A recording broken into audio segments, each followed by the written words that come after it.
to se baieid nga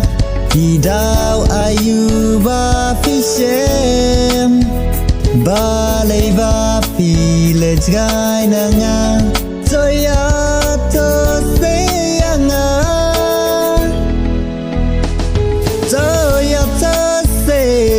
Toya to se balay village gai na nga Ki daw ayu ki ba fishem Toya to se nga Lesing ala baklaya pis ngobha sama bianga Ki daw ayu hadukat ni bapi Let's ngai na nga Let's ngai na nga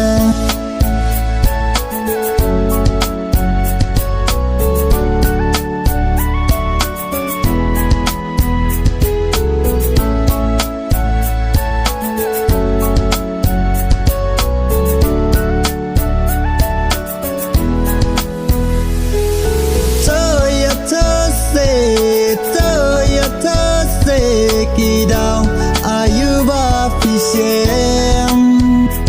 Yong ala bakla baieid ya pis ngobha toma bianga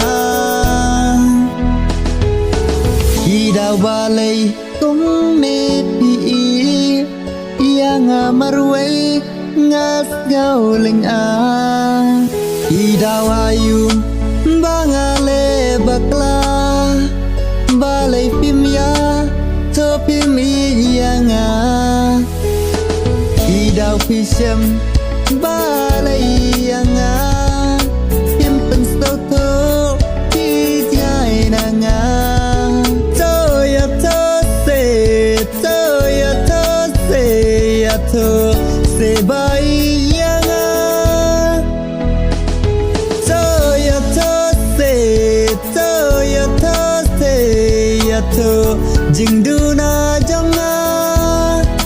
Ki daw ayu ki ba fishem harukan ni mo nga Toya to se Ki daw ayu ba fishem Yong